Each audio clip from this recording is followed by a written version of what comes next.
Radiance Eternity. High-rise apartments in the heart of OMR. See what OG luxury feels like. Minnambalam நேயர்களுக்கு வணக்கம். நான் விஷால் பொலிவர். இன்றைய நேர்காணலில் நம்மோடு இணைந்திருக்கிறார் அரசியல் விமர்சகர் டாக்டர் பொன்ராஜ் அவர்கள். வணக்கம் சார். வணக்கம்பா சார், ஓபிஎஸ் அவர்கள் அதிமுகவில் நான் இணையத்துக்கு தயார் அப்படின்னு சொல்லிட்டு நேற்று அறிவிச்சிருந்தார் சார். ஆனால் இபிஎஸ் அவர்கள் அதற்கான வாய்ப்புகளே இல்லை அப்படின்றத சொல்லியிருக்காரு. முதல்ல அதிமுகவுக்கும் சரி, தேசிய ஜனநாயக கூட்டணிக்கு அவர் வர்றதா இருந்தாலும் சரி, ஓபிஎஸ்ஸினுடைய தேவை அப்படின்றது தற்பொழுதைய அரசியல் சூழலுக்கு எந்த அளவுக்கு இருக்கு சார்? ஓபிஎஸ் இன்றைக்கு ஒரு தனி மரமாக தனி தோப்பாக நிற்கிறார். முச்சந்தியில் இருக்கார், திருசங்கு சுருக்கத்தில் இருக்கார். அதுக்கு காரணம் அவர்தான். தர்மயுத்தம் நடத்தி ஒரு மிகப்பெரிய மக்கள் செல்வாக்கை பெற்று அந்த தர்மயுத்தத்தை நீர்த்து போக செய்தது அவரே தான். அவர் பின்னால் எத்தனையோ அமைச்சர்கள், எம்எல்ஏக்கள் எல்லாம் வந்தார்கள். அது உண்மையான தர்மயுத்தம் என்று நினைத்தார்கள். ஆனால் அந்த தர்மயுத்தமே குருமூர்த்தியால் உருவாக்கப்பட்டது தான் என்று வெளிச்சத்துக்கு வந்த பொழுது பிஜேபிக்கு முதல் அடிமையாக தன்னை பிரகடனப்படுத்தியவர் ஓபிஎஸ் தான். அதற்கு பின்புதான் பிஜேபி அதிமுகவை கையில் எடுத்தது, சசிகலாவை சிறையில் அடைத்தது, தினகரனை இரட்டை இலை வழக்கில் தீகாரில் அடைத்தது, எடப்பாடியை உருவாக்கியது, எடப்பாடி மூலமாக ஓபிஎஸ்ஐ சேர்த்தது, எடப்பாடி ஆட்சியை பிஜேபியினுடைய அடிமையாட்சியாக மாற்றியது. இத்தனையும் நடந்தது நமக்கு தெரியும். அப்போ இதற்கெல்லாம் கூட இருந்து செயல்பட்டவர் தான் ஓபிஎஸ். பைலாப்படி, எம்ஜிஆர் உருவாக்கிய பைலாப்படி, பொதுச்செயலாளர் என்பவர் தொண்டர்களால் தேர்ந்தெடுக்கப்பட வேண்டும். இதை திருத்தியதற்கு விதை போட்டவர் எடப்பாடி, அதற்கு ஒத்துழைத்தவர் ஓபிஎஸ். தற்போது நிலைமைக்கு அவர்தான் முக்கிய காரணம். அப்போ ஒருங்கிணைப்பாளராக நீங்கள் இருக்கலாம், துணை முதலமைச்சராக நீங்கள் இருக்க வேண்டும் என்று மோடி கேட்டுக்கொண்டதன் பேரில் நான் அதை ஏற்றுக்கொண்டேன் என்று சொன்னவர் யார்? எடப்பாடி, ஓபிஎஸ்.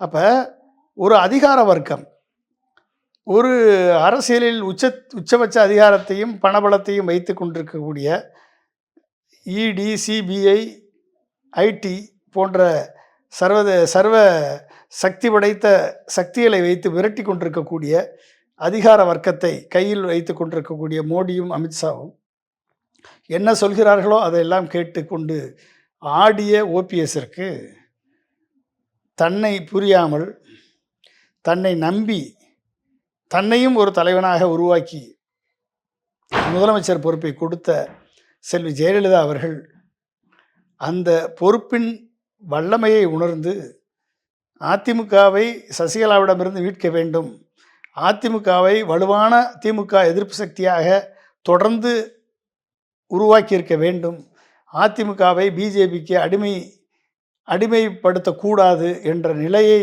ஓபிஎஸ் உருவாக்கியிருந்தார் என்றால் இன்றைக்கு அவர்தான் அதிமுகவின் தலைவராக, சீஃப் மினிஸ்டராக தொடர்ந்திருப்பார். அதை விடுத்து பிஜேபி சொல்லக்கூடிய பவர் பாலிடிக்ஸுக்கு, அதிகாரத்திற்கு அடிபணிந்தார் ஓபிஎஸ். இன்றைக்கு நடுத்தருவில் முச்சந்தியில் இருக்கிறார் ஓபிஎஸ். ஆனால் இப்போ நேற்று இபிஎஸ் அவர்கள் பேசும்பொழுது, இப்போ தினகரன் அவர்களே கூட்டணிக்கு சேர்க்கும் பொழுது ஓபிஎஸ் அவர்களை சேர்க்கறதுல மட்டும் என்ன சிக்கல் இருக்கு? இபிஎஸ் தினகரன் அதிமுக கட்சிக்காரர் அல்ல. ஜெயலலிதா இருக்கும்போது அதிமுக விரட்டி அடிக்கப்பட்டவர். ஜெயலலிதா உயிரோடு இருக்கும் வரை தமிழகத்திற்கே வர முடியாமல் பாண்டிச்சேரியில் தலைமறைவாக இருந்தவர். ஜெயலலிதா இறந்த பின்பு சசிகலாவிடம் ஒட்டி கொண்டவர். அப்போ அதிமுகவுக்கு சம்பந்தம் இல்லாதவர் அவர். அப்போ என்னாச்சு? அதிமுக சசிகலா அவர்கள் நம்பினார் தினகரனை. தினகரன் சசிகலாவுக்கு துரோகம் செய்தார்.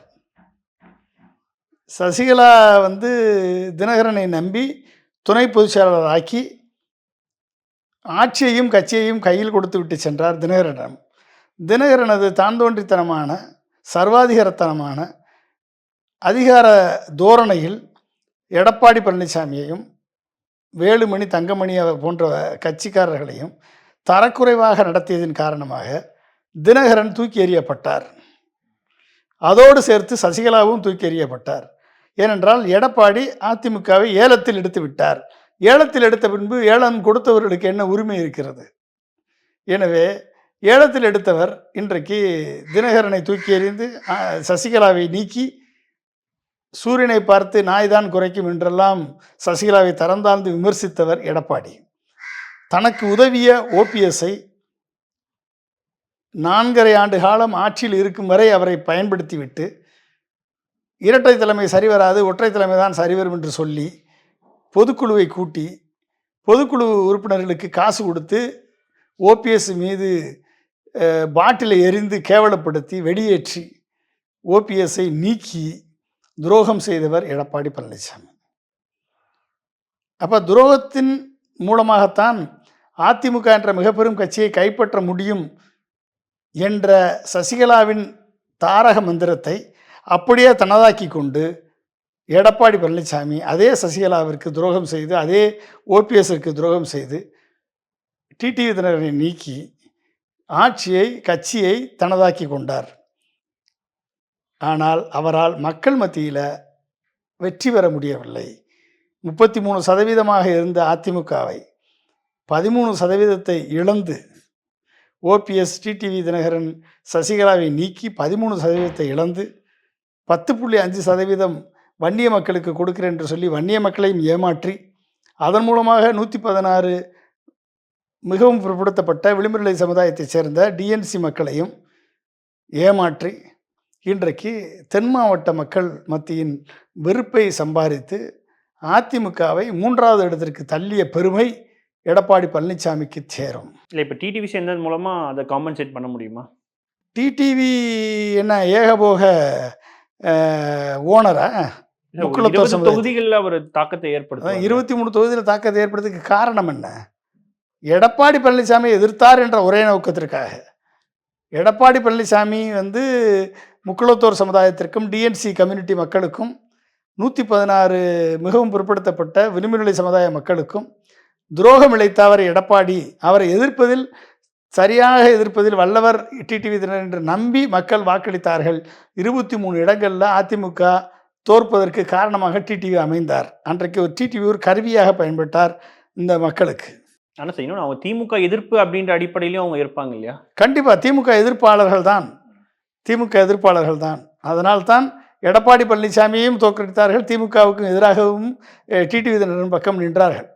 ஆனால் இன்றைய நிலையில் டிடிவி தினகரன் இந்த மக்களின் சக்தியை தவறாக எடப்பாடி பழனிசாமியை முதலமைச்சராக ஏற்றுக்கொண்டால் அதற்கு தூக்குமாட்டி சாகலாம் என்றெல்லாம் சொல்லிவிட்டு, இல்லை அதே அவங்க வைகோவையும் ரெஃபரன்ஸாக காட்டுவாங்க சார். யாரை வேணாலும் ரெஃபரன்ஸை காட்டட்டும். அப்போ இவர்கள் எல்லாம் அரசியல் வியாதிகள் தானே.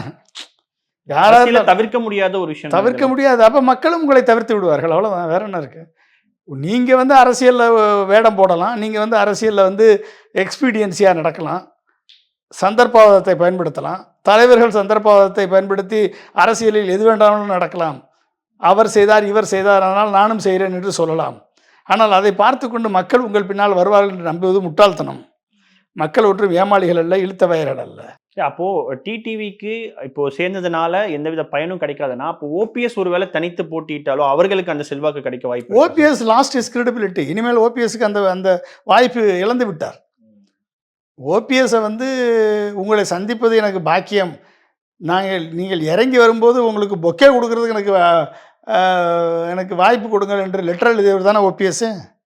அதை கூட துச்சமனம் மதித்து உனக்கெல்லாம் அதெல்லாம் கொடுக்க முடியாது என்று அவமானப்படுத்தப்பட்டவர் தானே ஓபிஎஸ். மோடியால் அவமானப்படுத்தப்பட்டவர் தானே.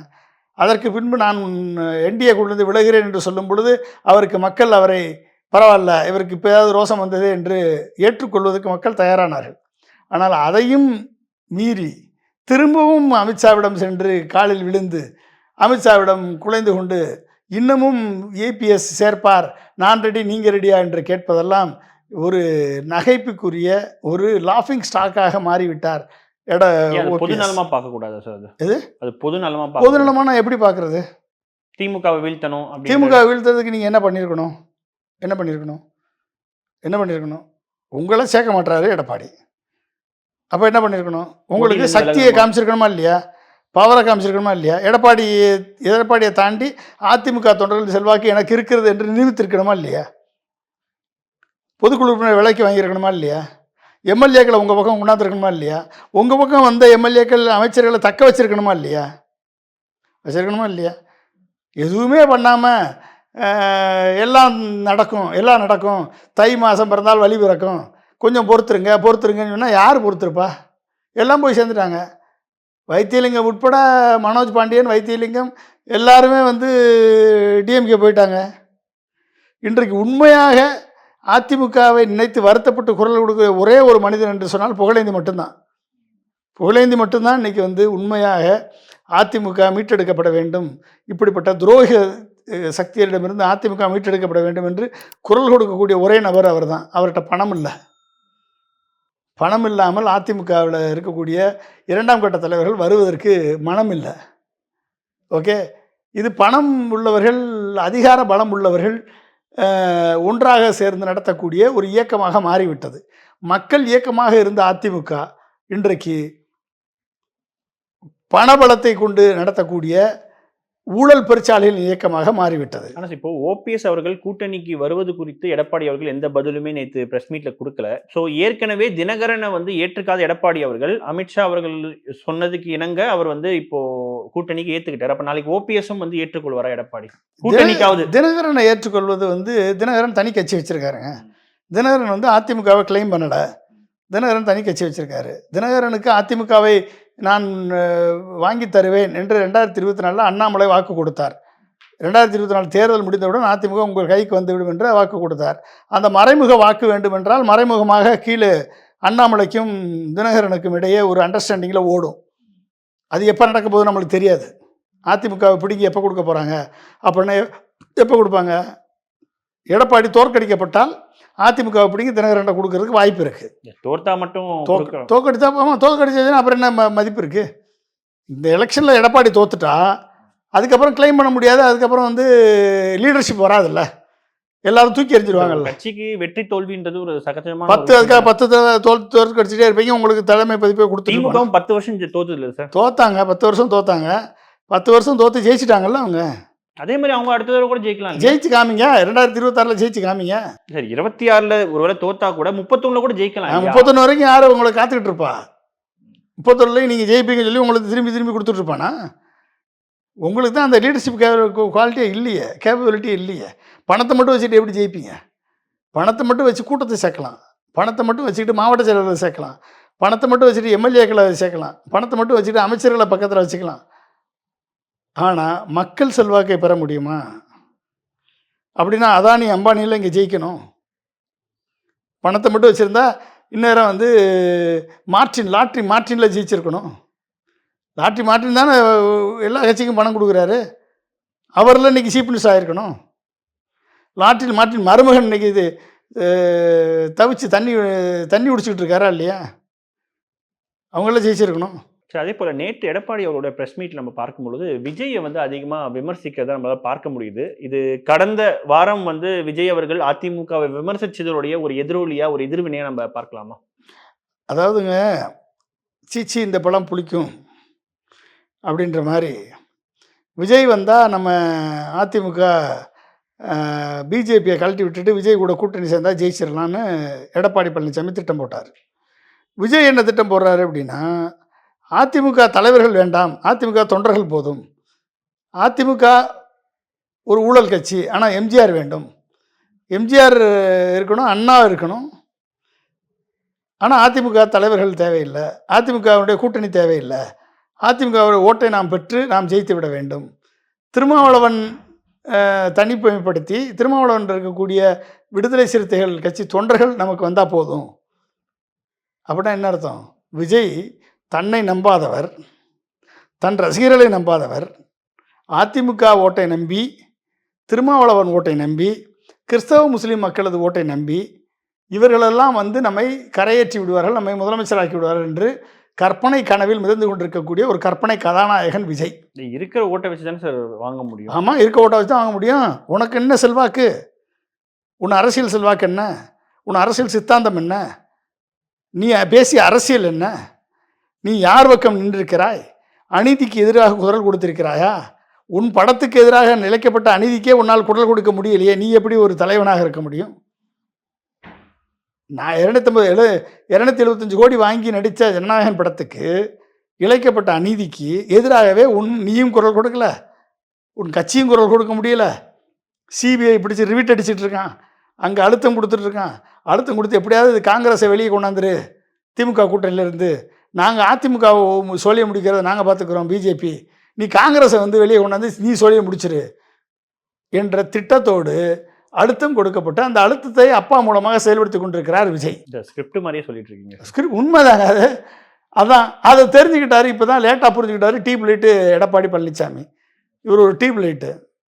உன்னுடைய தொண்டர்களுக்கு வேட்டு வச்சுருக்கான் ஆதவர்ஜுனா. வந்த உடனே எங்களுக்கு அதிமுக தொண்டர்கள் வந்தால் போதும், தலைவர்கள் தேவையில்லைன்னு சொன்னது யார்? ஆதவர்ஜுனா. அந்த ஆதவர்ஜுனா என்னமோ பெரிய ஒரு அரசியல் சாணாக்கியன் மாதிரி புஷி ஆனந்துக்கும் ஆதவர்ஜுனாவுக்கு கீழே போய் வெக்கமே இல்லாமல் செங்கோட்டையன் வேலை பார்க்குறாரு அப்படின்னா எப்படிப்பட்ட ஒரு ஒரு தாழ்ந்த நிலைக்கு செங்கோட்டையன் போன்றவர்கள் சென்று விட்டார்கள் என்பது நல்லா தெரியும். இனிமேல் யார் போவா? ஏன் கூட்டணி ஆட்சியில் பங்கு அதிகாரத்தில் பங்கு அப்படின்னு விஜய் சொன்ன பிறகும் 2 வருடங்களாக ஒரு கட்சியும் போகலைன்னா காரணம் என்ன? ஏன்னா விஜயை சுற்றி இருக்கக்கூடிய தற்குறி கூட்டம். இல்லை சார், அவங்க இப்படி நினைக்கக்கூடாது. தூய சக்திகள் யாரும் வந்து ஊழல் குற்றச்சாட்டே இல்லையோ அந்த கட்சியை கூட்டணி சேர்க்கலாம்னு அவங்க ஏன் நினைச்சிருக்க கூடாது? அப்படின்னா நீயே ஊழல் குற்றச்சாட்டு ஓ மேலே இருக்க, நீ எப்படி நிரூபிக்கப்படல சார்? அது என்ன நிரூபிக்கப்படல?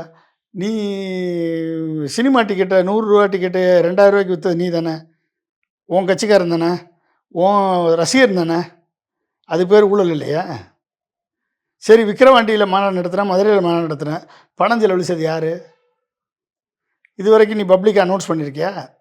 நீ ஊழலற்றவன் தானே, நீ பப்ளிக் அனௌன்ஸ் பண்ணியிருக்கியா? டிரான்ஸ்பரண்ட்டாக இருந்திருக்கியா? சரி, 41 பேர் மரணம் அடைந்ததில் 37 பேருக்கு 20 லட்சம் கொடுத்தில, யார் பணத்தை கொடுத்த? ஓன் பணத்தை கொடுத்தியா இல்லை ஆதவர்ஜுனா பணத்தை கொடுத்தியா? யார் பணத்தை கொடுத்த? இது வரைக்கும் ஓப்பனாக டிக்ளேர் பண்ணியிருக்கியா இல்லை கட்சி பணத்தை கொடுத்தியா? இதாவது ஓப்பனாக இருக்கா? அப்போ நீயே வந்து டிரான்ஸ்பரன்சி இல்லை அப்படின்னா, டிரான்ஸ்பரன்சி இல்லைன்னா ஊழல் பிறப்பிடமாக தானே இருக்க. நீ எப்படி ஊழலை பற்றி பேசுறதுக்கு உனக்கு என்ன தகுதி இருக்குது? ஆரம்பமே உனக்கு தகுதி இல்லையே, நீ எப்படி ஊழலை பற்றி? செங்கோட்டையனை சேர்த்துக்கிட்டு எப்படி நீ ஊழலற்ற ஆட்சி நடத்த முடியும்? கூப்பாகிருஷ்ணனை சேர்த்துக்கிட்டு நீ எப்படி ஊழலற்ற ஆட்சி நடத்த முடியும்? நாஞ்சில் சம்பத்தையாவது எந்த பதவியும் அவர் அனுபவிக்கலை, அவர் ஊழலில் ஈடுபடாதவர். ஆனால் இவர்களை வைத்துக்கொண்டு நீ எப்படி ஊழலற்ற ஆட்சி கொடுக்க போகிற? அதுவும் சுரண்டல் நாற்றி மன்னன் ஆதவர்ஜுனா வச்சுக்கிட்டு நீ எப்படி ஊழல் இல்லாத ஆட்சி கொடுக்க போகிற? சொல். ஊழலை பற்றி பேசுறதுக்கு உனக்கு என்ன தகுதி இருக்குது? இல்லை, வேற என்ன காரணமாக இருக்கும் சார்? கூட்டணிக்கு யாரும் வராமல் விஜய்க்கு இருக்கிறதுக்கான காரணம் என்னவா இருக்கும்? காரணம் என்னங்க, நீங்கள் வந்து உன் பக்கத்தில் இருக்கவன் வந்து தகுதியே இல்லாதவனை வச்சுக்கிட்டு பொதுச்செயலாளராக வச்சுருக்கேன் புஷி ஆனந்த், ஆதவர்ஜுனா வச்சுக்கிட்டு யார் உங்கள்கிட்ட கூட்டணி பேசுவா? என்ன தகுதியோடு பேசுகிறேன்? இப்போ உன்னைய பார்க்க முடியாது, பார்க்க முடியாது. யாரை போய் பார்க்கணும்? ஆதவர்ஜுனா போய் பார்க்கணும். ஆதவர்ஜுனா கீழே செங்கோட்டையன் வேணால் மானம் இழந்து தன்மானம் இழந்து வேலை பார்க்கலாம். ஏன்னா வெளியே விரட்டப்பட்டவர், அதிமுக விரட்டப்பட்டவர். வேறு எந்த கட்சி தன்மானத்தை இழந்து இந்த மாதிரி 2 சின்ன பையன்கிட்ட போய் பேசும்? சார், இப்போ அவங்களுக்கு வந்து என்ன செல்வாக்கு இருக்கு அப்படின்னு கேட்குறீங்க. இப்போ சமீபத்தில் வரக்கூடிய சர்வே முதற்கொண்டு 22% ஓட்டுகள் வந்து தாவேகாவுக்கு இருக்கு அப்படின்றது வருதுல்ல சார், நம்ம புறக்கணிக்க முடியும்? எங்க கம்மியாக சொல்றீங்க? 40க்கு போயிட்டாங்க. அவங்க கட்சி கிளைம் பண்றாங்க, தனியார் நிறுவனங்கள் இருக்கக்கூடிய சர்வேவை சொல்றாங்க. அதான் நிர்மல்குமார் 40க்கு போயாச்சு, அவங்க ஆல்ரெடி 40க்கு போயாச்சு. நீங்க என்ன ரொம்ப கம்மியாக எடை போடுறீங்க, குறைச்சி எடை போடுறீங்க? நான் வந்து தனியார் நிறுவனங்கள் எடுக்கக்கூடிய சர்வே அடிப்படையில் சொல்றேன். தனியார் நிறுவனங்கள் எப்படி எடுக்கும்னு நம்மளுக்கு தெரியும். சர்வே 4000 பேர்கிட்ட எடுத்து 4500 பேர்கிட்ட எடுத்து 4.5 கோடி பேருடைய ஓட்டை வந்து 22% இருக்குன்னு ஒருத்தன் சொல்கிறான், அதை நம்புகிறான் அப்படின்னா நம்மளை பாரு முட்டாள் எவன் இருப்பான்? இத்தனை நாட்களா எல்லா எடுக்கிற சர்வேவும் நம்ம நம்பி தானே. 4500 பேர்கிட்ட எடுத்த சர்வே எப்படிங்க நீங்கள் நம்புவீங்க? 4500 பேர் எடுத்த சர்வேலாம் ஒரு சர்வேயா? அதே சாம்பிள் சர்வே தான் சார், நிறைய எப்படி கரெக்டாக வந்திருக்கு சார். எப்படி சாம்பிள் சர்வே 4500 பேர்கிட்ட எடுத்தது? எல்லா சர்வேவும் அப்படி 4.5 கோடி பேருக்கு 4500 பேருக்கு என்னங்க சாம்பிள் இது? What kind of sample it is? நீ ஸ்டேட்டிஸ்டிக்ஸ் தெரியுமா, ப்ராபபிலிட்டி தெரியுமா உனக்கு? எப்படி? ஆமா, இது போகஸ் தாங்க. நீங்கள் வந்து நீங்கள் உச்சபட்ச நடிகர் தானே, உச்சபட்ச நடிகர். கட்சி ஆரம்பித்து 2 வருஷம் ஆச்சு. 2 வருஷம் கழிச்சு மாநாடு போடுறாரு. மாநாடு போட்டால் ஒட்டுமொத்த தமிழ்நாட்டிலேருந்து 70% தொண்டர்களாவது வந்திருப்பாங்களா இல்லையா? ஓகே, விக்கிரவாண்டியில் 1 லட்சம் சேர் போட்டாங்க, 3 லட்சம் பேர் வந்தாங்கன்னு வச்சுக்கோங்க, 3 லட்சம் பேர் வந்திருப்பாங்க. மதுரையில் வந்து 1000 ஏக்கரில் மாநாடு நடத்துனாங்க, 1.5 லட்சம் சேர் போட்டாங்க, 5 லட்சம் பேர் கூட வந்திருப்பான்னு வச்சுக்கோங்க, மேக்ஸிமம் 5 லட்சம் பேர். இந்த 5 லட்சம் பேரில் வராதவன், இதுக்கு மேலே அது வர முடியாமல் போனவன் ஒரு 25% இருப்பான். சரியா? அவங்களுடைய அப்பா அம்மா தங்கச்சி ஓட்டு எல்லாம் சேர்த்தாலுமே 20 லட்சம் ஓட்டு மொத்தம். 4.5 கோடி 4 கோடி வாக்காளர் மத்தியில் 20 லட்சம் 5% தான். 5%க்கு மேலே 1% கூட கிடையாது விஜய்க்கு. இல்லை சார், நீ அவங்க எப்படி 22% நீ சொல்லுவ? இல்லை சார், அவங்க 4500 பேர்கிட்ட நீ சர்வே பண்ணிட்டு அதை ஒரு சர்வேன்னு சொல்லி வீட்டு வந்தான்னா இவன் எப்படிப்பட்ட ப்ரொஜெக்ட் பண்ணுறான் விஜய்ன்றதை உங்களுக்கு தெரியுமா இல்லையா? அப்போ என்ன பண்ணுறான் விஜய் வந்து தனியாக 22% வாங்கிடுவார் அப்படின்னா என்னது? கிறிஸ்தவ முஸ்லீம் மக்களை திமுகட்டிருந்து பிரித்து கொண்டு போய் இவர் ஜெயிச்சிருவார்ன்ற பிம்பத்தை கிரியேட் பண்ணி அவங்க பக்கம் நிறுத்தணும். விஜய்க்கு வந்து 22% இருக்குது, நாங்கள் பண்ணும்போதும் கூட வந்து 30% ஆயிடுச்சு, அதனால் அவர் 20 சீட்டு ஜெயிச்சிட்டாரு. ஏடிஎம்கே 60 சீட்டு ஜெயிச்சிருச்சு, நம்புவீங்களா இல்லையா? ஏற்கனவே 68 சீட்டு ஜெயிச்சிச்சு, 70 சீட்டு ஜெயிச்சிருச்சுன்னு நம்புவீங்கல்ல? 70 சீட்டு ஏடிஎம்கே. என்டிஏ கூட்டணி 30 சீட்டு, 100 சீட் ஆச்சா? விஜய் 20 சீட்டு, 120 ஆச்சா? திமுகவை 100 கீழே கொண்டாந்துருவோம். இதுதான் வந்து அமித்ஷாவுடைய கணக்கு. இல்லை, விஜய் போய் பாஜக ஆதரிப்பாரா சார் எங்கேயாவது? பாஜக ஆதரிக்க என்டிஏ கூட்டணி ஆதரிக்கிறாருங்க, எடப்பாடியை முதலமைச்சர். பாஜக இருக்கிற கூட்டணியில போய் விஜய் அவர்கள் வருவாரா, ஆதரிப்பாரா போஸ்ட் எலெக்ஷன்ல கூட? எங்க கூட அவருக்கு இருக்கவங்க அத்தனை பேருமே என்டிஏ பிஜேபியினுடைய ஆட்கள் தானே அவர் பின்னால இருக்காங்க எல்லாருமே. இப்பவே அவர் கூட்டணிக்கு போயிருக்கணும். இப்பயே எப்படி கூட்டணி போக முடியும்? இப்பயே கூட்டணி போனால் உள்ள ஓட்டும் விழுகாதுல்ல, உள்ள ஓட்டு விழுகாதுல்ல. கூட்டணி ஜெயிச்ச பிறகு 20 எம்எல்ஏக்கள் ஆதரவு, ஒரு நிலைத்தன்மை ஏற்படுவதற்கு நாங்கள் வந்து எடப்பாடி பழனிசாமிக்கு ஆதரவு தர்றோம் அப்படின்னு சொல்லக்கூடாதா? ஏன் சொல்லக்கூடாது? இறுதியாக ஒரு கேள்வி என்னன்னா, இப்போ எடப்பாடி அவர்கள் நேற்று பேசும்பொழுது எங்களுக்கும் திமுகவுக்கு தான் போட்டி அப்படின்ற ஒரு விஷயத்த சொல்றாரு. விஜய் அவர்கள் எல்லா கூட்டத்திலையுமே, கடைசி கூட்டத்தை தவிர எல்லா கூட்டத்திலையுமே தாவேக்காவுக்கும் திமுகவுக்கும் தான் போட்டி அப்படின்றார் இல்லையா? இதை டிஃபெண்ட் பண்ண வேண்டிய இடத்துல எடப்பாடி அவர்கள் இருக்காரா இந்த தேர்தல், வரக்கூடிய தேர்தலில்? அதாவதுங்க, கிரவுண்ட் ரியாலிட்டின்னு பார்த்தீங்கன்னா ஏடிஎம்கேக்கு டிஎம்கே தான் போட்டி.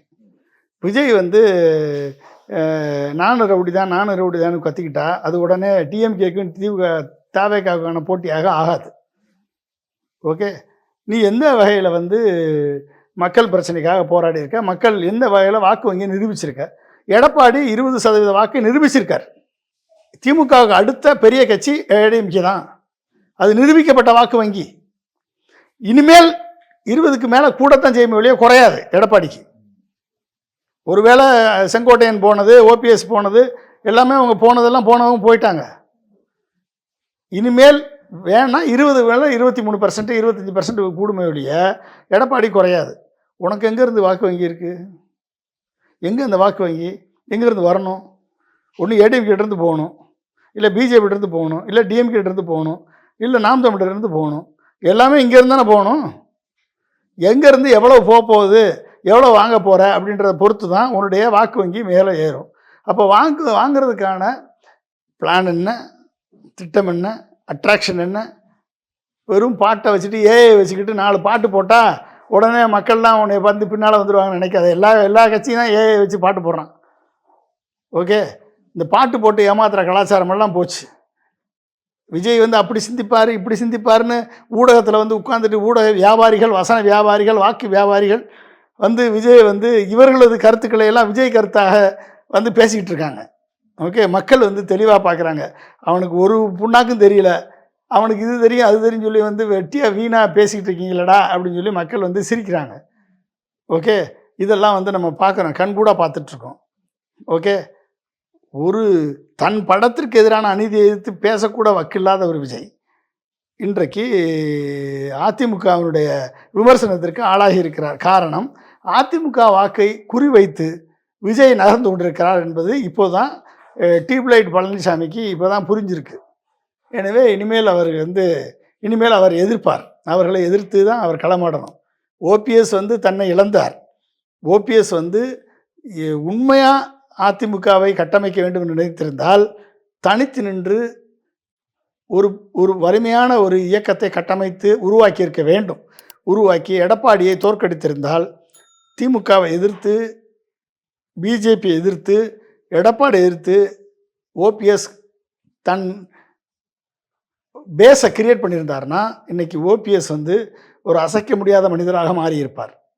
அந்த தவறை யாரையெல்லாம் நம்பி கெட்டாரோ, அதிகாரத்தையும் பவரையும் நம்பி ஓபிஎஸ் கெட்டார். இன்றைக்கு நடுத்தருவில் இருக்கிறார். ஓகே, இதே நிலைதான் எடப்பாடிக்கும் நடக்கும். நிச்சயமா சார். உங்க நேரத்துக்கும் கருத்து பகிர்வுக்கும் மிக்க நன்றி. மிக்க நன்றி. Thank you. Radiance Eternity. High-rise apartments in the heart of OMR. See what OG luxury feels like. மின்னம்பலம்.com தமிழின் முதல் மொபைல் பத்திரிகை.